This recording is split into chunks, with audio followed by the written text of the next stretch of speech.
사사기 4장 1절로부터 15절 말씀으로 사사 바락이라는 제목의 말씀으로 하나님의 말씀을 함께 나누고자 합니다. 선악에 대한 구별은 인간에게 있는 것이 아니라 하나님 손에 있습니다. 그 기준이 우리 인간의 기준이 아니라 하나님의 기준에 있다라고 그렇게 말할 수 있습니다. 그래서 죄라고 하는 것은 하나님의 말씀을 듣지 않는 것 자체가 죄라고 말씀할 수 있는 것이죠. 창세기에 아담이 그래했고 오늘 본문 말씀 속에 등장하는 사사시대 사람들이 그래했습니다. 사사기 2장 9절 말씀에 의하면 이렇게 말씀합니다. 사모님 자막을 띄워주십시오. 사사기 2장 9절 말씀입니다. 다 같이 한번 읽어보도록 하겠습니다. 너희는 이 땅의 주민과 언약을 맺지 말며 그들의 제단들을 헐라하였거늘 너희가 내 목소리를 듣지 아니하였으니 어찌하여 그리하였느냐 라고 우리 하나님께서 말씀하셨습니다. 자막을 내려주셔도 되고요. 그럼에도 불구하고 오늘 본문 말씀 1절에서는 에훗이 죽으니 이스라엘 자손이 또 여호와의 목전에 악을 행하매 라고 시작하고 있습니다. 에훗이 살아가는 날 동안에는 하나님의 놀라운 은혜와 축복을 경험했습니다. 그러나 그가 죽고 난 다음에 그들은 본문의 표현상 또 하나님 앞에 범죄하기 시작한 것이죠. 이 문장 속에 포함되어져 있는 것은 바로 그 죄악을 반복적으로 행하고 있다라는 뜻과 함께 반복적으로 행할 때마다 그 죄가 더 확장되어져 가고 있다라고 하는 것을 포함하고 있습니다.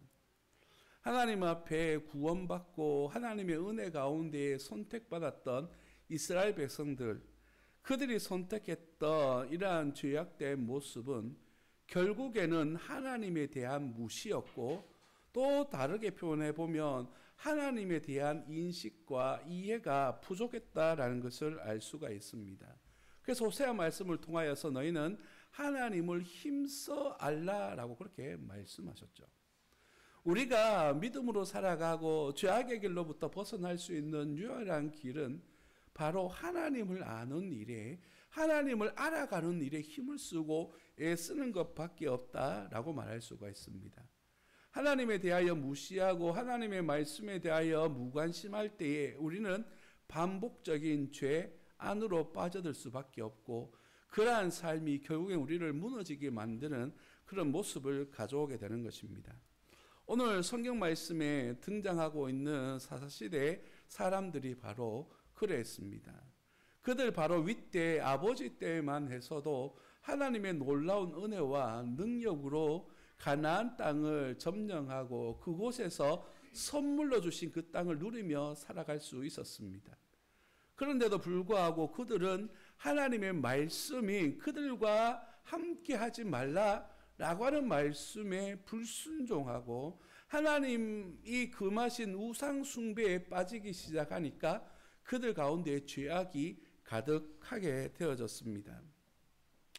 오늘 본문 말씀에 이스라엘을 압제했던 나라는 바로 2절 말씀에 나오는 가나안 왕 야빈이라고 하는 사람입니다. 사모님 자막을 다시 한번 띄워주시겠습니까? 네. 지도를 여러분에게 좀 보여드리겠는데요. 이 지역을 보시는 것이 좀 중요합니다. 예, 한 번만 더 눌러주시겠습니까? 네, 한 번만 더 눌러주시면요. 저게 동그라미 있는 지역이 바로 오늘 이 본문 말씀에 등장하는 하솔이라고 하는 지역입니다. 여기 가나안 지역에 속해져 있는 바로 야빈이 다스렸던 하솔이라고 하는 성이죠. 여호수아 11장에 의하면 이 하솔 왕이 강력한 군권을 가지고 주변에 있는 부족들을 규합해서 여호수아를 공격했습니다. 그때 여호수아는 그들을 크게 이겼을 뿐만 아니라 하솔성을 완전히 불태워 버렸습니다. 그런데 오늘 본문 말씀에 이스라엘을 압제했던 나라가 바로 하솔이라고 하는 곳이라는 사실은 매우 우리에게 주는 교훈이 큽니다. 왜냐하면 완전히 불타서 없어졌던 그 지역에서 그들이 다시 자리를 잡고 성장하는 과정들을 어떻게 한 것이죠? 이스라엘 백성들은 그저 보고 있는 것입니다. 저기 동그라미 쳐져 있는 지역의 왼쪽 밑에 보면 납달리라고 적혀 있습니다. 납달리 지파가 다스렸던 지역이고요. 그 밑에는 스불론이라고 하는 지파가 다스렸던 지역입니다. 다시 말해서 저만큼 큰 지역에서 저기 작은 성 하나가 성장하는 것을 통제하지 못한 것이죠. 다른 말로 표현해 보자면 그들과 함께 사는 것을 오히려 즐거워했던 것일지도 모르겠습니다. 결국엔 그들이 그들과 함께 섞여 살면서 하나님 앞에 범죄하게 되자 하나님께서는 오늘 이 야빈을 이렇게 세워서 이스라엘 백성들을 20년 동안 고통당하게 했습니다. 4절 말씀에 보니까 이렇게 이야기합니다. 그때 라피도세 안에 여선지자 드보라가 이스라엘의 사사가 되었는데 라고 그렇게 표현하고 있죠. 당시에 하나님께서 들어 사용하신 사람이 바로 드보라라고 불려지는 여사사였습니다. 여러분, 이 말씀에 의문을 품을 수도 있습니다. 왜냐하면 오늘 제목이 사사 바락인데 본문 속에 사사 드보라가 등장하고 있기 때문입니다. 어찌 보면 오늘의 주인공이 바락이 아니라 드보라일 수도 있습니다. 그런데 본문 속에서 이 드보라를 평가할 때에 몇 가지 정보를 제공해 주는데요. 첫 번째는 무엇이냐면 납비도세 아내 여선지자랍니다. 본문에서 여선지자라는 표현이 써 있지만 원어에서는 여자 그리고 여선지자 이런 뜻을 가지고 있습니다. 바로 이 드보라는 한 남편의 아내이면서도 또한 여자이고 또한 사사로 섬기기 전에 선지자로 섬기고 있던 사람이었습니다. 선지자가 하고 있는 역할은 무엇이냐면 바로 하나님의 말씀을 받아서 그 백성들에게 전달해 주는 역할을 하는 그런 하나님의 말씀을 대언하는 역할을 하는 사람들이 바로 선지자라고 하는 역할을 합니다. 사사는 좀 더 정치적인 역할을 하는 사람입니다. 이스라엘 백성들을 다스리고 정치적이고 또한 군사적인 역할을 하는 사람이 바로 사사였습니다. 고대 이 가나안 땅에 여자라고 하는 존재는 크게 주목받지 못하는 존재였습니다. 한참 이후 시대인 예수님 시대에도 여자분들은 숫자에도 포함되지 않을 정도로 평가가 절하되어진 그러한 존재의 사람이었습니다. 그럼에도 불구하고 이 한 남편의 부인이고 여자이면서 선지자 역할을 하면서도 사사의 역할을 하고 있는 이 여인은 하나님께서 온전히 들어쓰시는 특별한 사람이었습니다. 그 이유가 무엇일까에 대한 고민이 우리에게 있어야만 합니다. 하나님께서 왜 이 여인을 들어쓰셔서 그 가나안 땅에서 특별히 이스라엘 모든 지파 가운데서 인정받는 지도자로 세워주신 이유가 무엇일까? 남자들도 많았을 거라고요. 그리고 오늘 본 말씀에 등장하는 바락이라고 하는 사람 또한 남자이지 않습니까? 그럼에도 불구하고 이러한 여사사를 사용하시는 이유는 그 시대가 가지고 있는 악함을 드러내는 또 다른 표현이기도 합니다. 하나님께서 여선지자들, 여자분들을 사용하실 때는 대부분의 때는 가장 악할 때에 하나님께서 그들을 들어 사용하셨습니다. 왜냐하면 하나님께서 여성도님들을 들어 사용하심으로써 남성들에게 경고의 메시지를 주시는 것이에요. 하나님께서 부여하신 그 사명과 사역들을 온전히 감당하지 못하니까 연약한 이를 들어서 사용하시는 것이죠. 결국 하나님께서는 드보라를 이용하셔서 하나님의 말씀을 전달하고 있습니다. 6절에 보시면 드보라가 사람을 보내어 아비노함의 아들 바락을 납달리 게데스에서 불러다가 그에게 이르되 이스라엘 하나님 여호와께서 이같이 명령하지 아니하셨느냐? 너는 납달리 자손과 스불론 자손 10,000명을 거느리고 다볼산으로 가라라고 그렇게 말씀하고 있습니다. 드보라가 바락을 세우고 그에게 나아가 전쟁을 치르도록 그렇게 이렇게 종용하고 있습니다. 하나님께서 드보라를 들어 사용하셔서 남자인 바락 선지자로 하여금, 사사로 하여금 하나님의 일을 하도록 맡겨주신 것이죠. 그러면서 주신 말씀이 7절 말씀입니다. 내가 야빈의 군대 장관 시스라와 그의 병거들과 그의 무리를 기손강으로 이끌어 내게 이르게 하고 그를 내 손에 넘겨주리라 하셨느니라 라고 그렇게 말씀하십니다. 여기서 넘겨주다라고 하는 단어는 완료형으로서 이미 주셨다라는 뜻입니다. 하나님께서 이 시스라라고 하는 특별한 능력을 가지고 있는 군대 장관에 대하여서 승리할 수 있는 능력을 이미 승리하게 하셨다라고 그렇게 말하고 있습니다. 시스라는 900대의 전차를 다스리고 운영하는 그런 장군이었습니다. 이러한 강력한 군사력이라고 할지라도 하나님께서 말씀하여 주시고 역사하여 주시니까 승리할 수 있다라고 그렇게 말씀하고 있는 것이죠. 하나님께서는 7절에서 이렇게 이야기합니다. 내가 이끌어 내게 이르게 하고 그를 내 손에 넘겨주리라. 하나님께서 이 모든 것을 해 주시겠다라고 말씀하시는 겁니다. 그러면 이제 이 바락이 이스라엘 백성들이 해야 될 일은 무엇입니까? 바로 순종입니다. 순종해서 하나님의 일에 나아가기만 하면 되는 것이에요. 그런데 오늘 하나님으로부터 세움받고 부름받은 바락의 반응이 8절에 나옵니다. 바락이 그에게 이르되 만일 당신이 나와 함께 가면 내가 가려니와 만일 당신이 나와 함께 가지 아니하면 나도 가지 아니하겠노라 라고 그렇게 말합니다. 앞서 말씀드렸습니다마는 이 드보라라고 하는 여인의 사역의 중심은 하나님의 말씀을 듣고 이스라엘 백성들에게 말씀을 전달하는 일입니다. 그리고 정치적으로서 군대를 동원해서 전쟁에 나아가는 역할을 하기보다는 군대를 이끌 수 있는 일을 이렇게 세워서 그들로 하여금 군대에 나아갈 수 있도록 뒤에서 후원하고 기도하는 역할을 하는 사람이었어요. 그리고 그 일들을 앞서서 할 사람으로 하나님께서 바락을 지명하여 부르신 겁니다. 순종하기만 하면 되는 그런 사역에 바락을 불러주신 것이죠. 그런데 이 바락의 반응은 무엇입니까? 내가 순종은 하겠는데 당신 드보라가 나와 함께 하면 이 전장에 나가겠습니다 라고 말하는 거예요. 표현이 죄송합니다.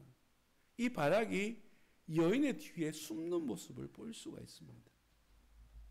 성경학자들에 따라서 이 본문 말씀을 해석하는 분들이 다양하게 있습니다.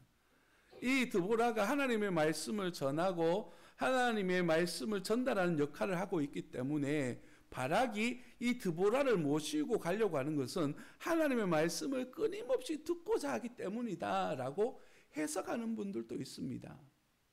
그러나 오늘 본문 말씀에서 드보라가 하는 말 속에 네가 받아야 될 영광을 취하여서 여인에게 주겠다라고 하는 말씀을 통하여 알 수 있는 것은 긍정적인 의미가 아니라 부정적인 의미라는 것을 알 수가 있습니다. 다른 말로 표현해보자면 하나님의 말씀에 순종하기보다 불순종하는 모습이 더 많다는 것을 보여주는 것이죠. 바락은 드보라와 함께하면 힘을 얻고 왠지 위안이 될 것 같았습니다. 그래서 함께 가기를 원했던 것이죠.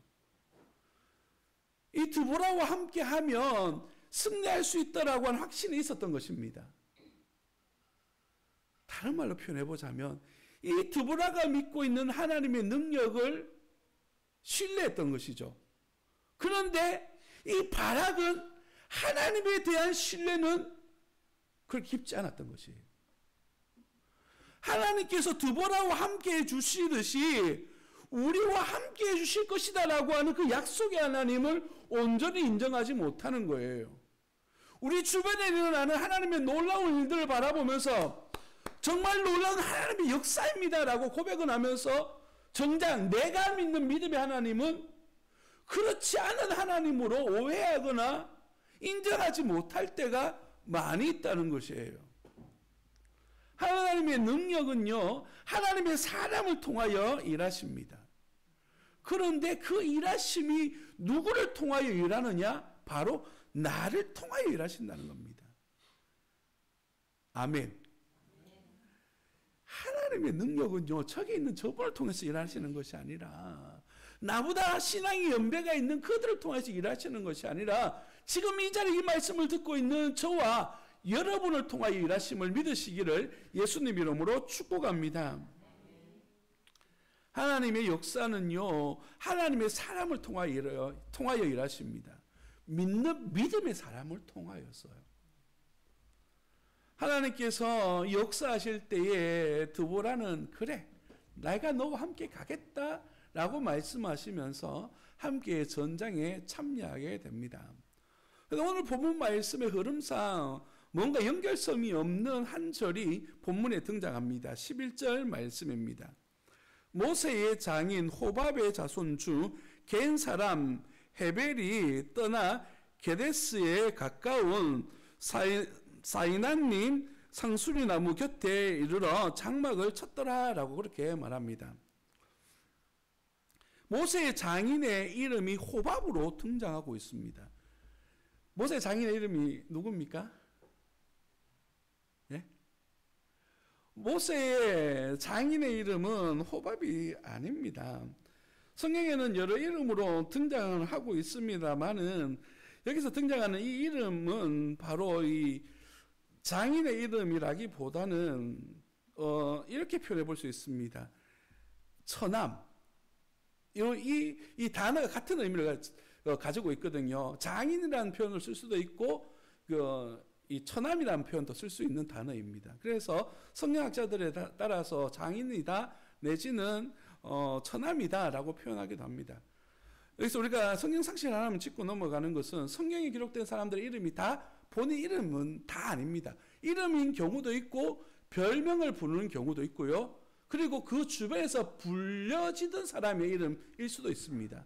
오늘 본문 말씀에 등장하고 있는 이스라엘 압장했던 야빈이라고 하는 사람의 이름은 사람의 이름이 아닙니다. 바로나 왕이라고 하는 뜻을 가지고 있어요. 야빈은 그 당시 이 하소를 다스렸던 그런 정치 세력의 이름을 표현하는 단어입니다. 그런 것처럼 오늘 본문 말씀에 등장하는 이 호밥이라고 하는 사람이 이드로나 루엘처럼 장인의 이름일 수도 있고 아닐 수도 있습니다. 그것이 중요한 것이 아니에요. 그러나 이 11절 말씀에 이 이름이 들어가는 이유가 있습니다. 바로 오늘 전쟁에 있어서 승부점을 내는 결정적인 역할을 하는 사람이 이 집안에서 일어나기 때문입니다. 전쟁이 시작되어졌습니다. 14절 말씀에 보니까 드보라가 바락에 이르되 일어나라 이는 여호와께서 시스라를 내 손에 넘겨 주신 날이라. 여호와께서 너의 앞서 나가지 아니하시느냐 하는지라. 이에 바락이 10,000명을 거느리고 다볼산으로 내려가니라고 말합니다. 이 다볼산이라고 하는 것은 평지보다 조금 높은 이렇게 산입니다. 주변에는 다 평지고요. 이 다볼산만 조금 높은 그런 산이었습니다. 이스라엘 백성들이 10,000명을 이 산에 집결시켰고요. 시스라의 군대는 900대의 전차병과 또 다른 군인들도 있었겠죠. 그 주변을 에워싸고 있는 것이에요. 상식적으로 한번 생각해 보겠습니다. 전쟁에서 승리하려면 내려가는 게 맞겠습니까? 올라오도록 유인하는 게 맞겠습니까?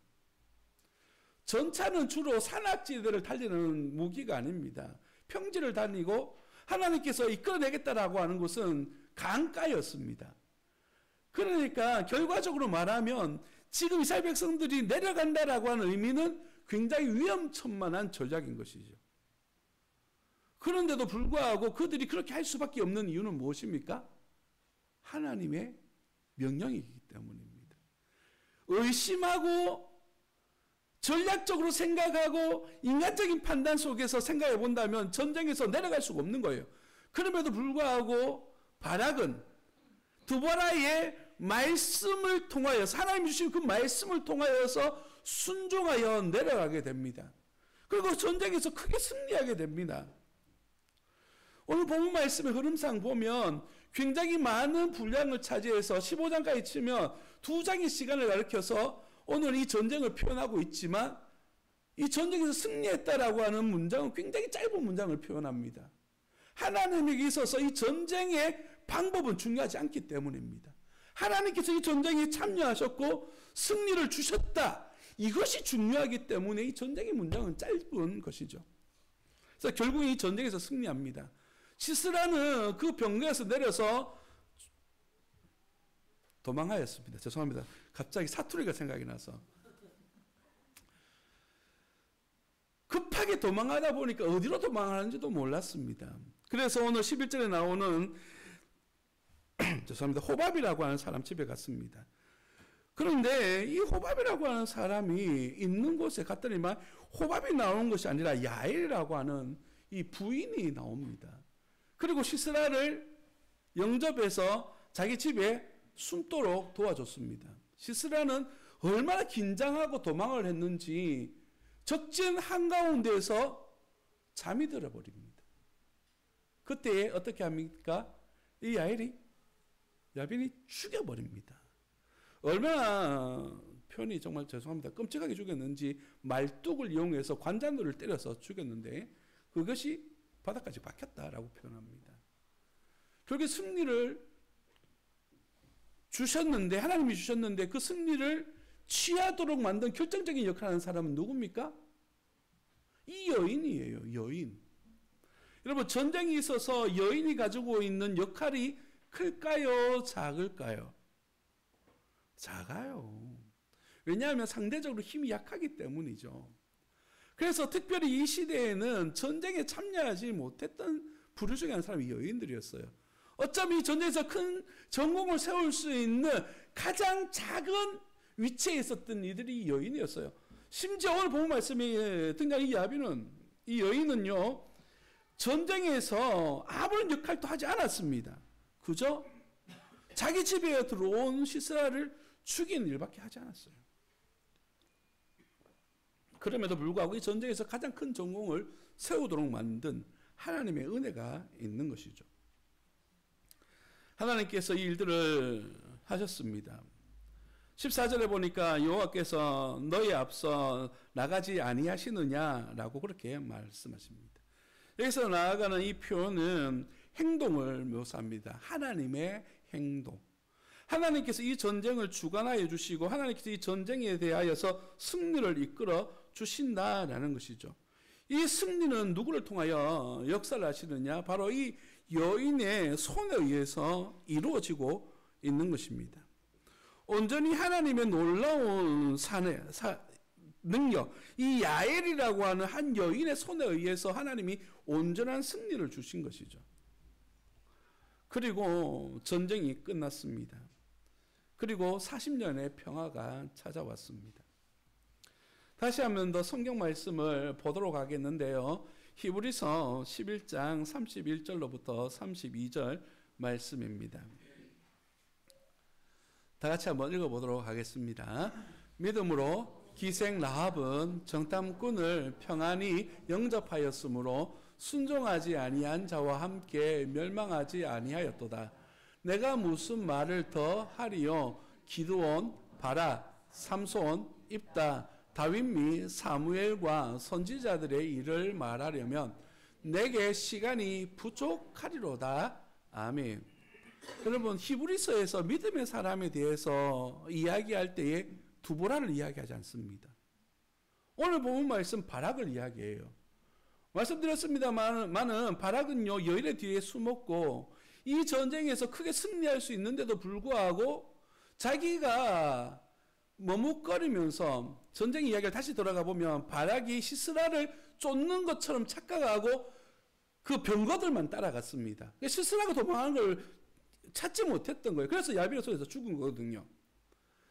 야엘에서는 죽은 것이거든요. 그럼에도 불구하고 믿음의 사람으로 평가할 때는 바락을 평가합니다. 이게 남자만 높이고 여자는 낮추기 때문일까요? 이런 것이 아닙니다. 여기에는 놀라운 영적 의미가 담겨져 있습니다. 그것은 무엇이냐면 하나님께서 하나님의 사람들에게 맡겨주시는 그 사명들 속에는 그 역할들이 나누어져 있다라는 것을 이야기합니다.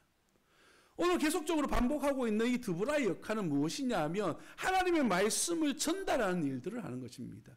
그리고 통제하고 조절하는 정치적 역할을 하는 것이지 전쟁에 나아가는 장군의 역할을 하는 것은 아니에요. 이 전쟁에서 나가서 싸워야 될 사람은 누군 것이죠? 바락이라고 하는 사람이에요. 드보라가 이 전쟁에서 내가 한 역할이 크기 때문에 이 영광을 내가 받아야 되겠다라고 생각한 것이 아닙니다. 그는 스스로가 겸손하게 나는 동원자의 역할을 하는 사람이다. 낮은 자리에서 이들을 격려하고 세워서 그 사명과 사역을 감당하고 그 이름이 스스로가 드러날 수 있도록 지원하는 역할을 하는 것이 내 역할이다라고 믿었던 사람인 것이죠. 그러니까 하나님이 놀라운 일들이 일어나는 것이에요. 다시 한 번 더 강조하고 반복합니다. 하나님은 하나님의 사람을 통하여 일하십니다. 그런데 그 역할을 온전히 이해하고 그 일의 사명을 가지고 사역하는 사람들을 통하여 크게 역사하시는 거예요. 드보라가 그랬고 바락이 그랬습니다. 하나님의 평가가 바락에게 그 힘을 방점을 짓는 것처럼 보여도 실제적으로 이 성경을 연구하고 말씀을 듣는 저와 여러분들에게 있어서는 바락의 이름이 기억되어지기보다 드보라의 이름이 더 기억되어지지 않습니까? 성경 이야기를 하면서 바락 이야기하니까 누가 먼저 떠오릅니까? 여호수아와 그 백성들을 저주했던 가나안 왕이 먼저 떠오릅니다. 그런 것처럼 하나님의 이름에 쓰임받았던 이 바락이라고 하는 사람은 평가가 그렇게 좋지 못했습니다. 중요한 사실은 무엇이냐면 내게 주어진 일이 무엇인지를 온전히 알고 거기서 겸손한 마음으로 어떻게 섬기느냐가 중요한 것이지 내가 더 해야 되겠다. 내가 더 드러나야 되겠다. 내 역할이 더 중요하다라고 생각하는 자기 교만적 의식은 하나님 앞에 도움되지 않는다라는 사실입니다. 말씀을 마무리하고자 합니다. 지금까지 이스라엘 백성들이 압제받아왔던 가나안 왕 야빈에게 전차를 가진 군대에게 한 번도 승리해 본 적이 없었던 이스라엘 백성들은 온전히 하나님의 은혜와 능력으로 승리를 경험하게 되어졌습니다. 하나님의 축복이었습니다. 이것은 온전히 하나님을 의지했던 드보라와 그 말씀에 순종했던 바락의 합력을 통하여 이루어지게 된 것입니다. 오늘 하나님께서 기뻐하시는 세움교회 또한 하나님의 사람 한 분 한 분의 연합과 합력을 통하여 세워져 가는 그런 아름다운 교회가 되어지기를 예수님 이름으로 축복합니다. 기도하겠습니다.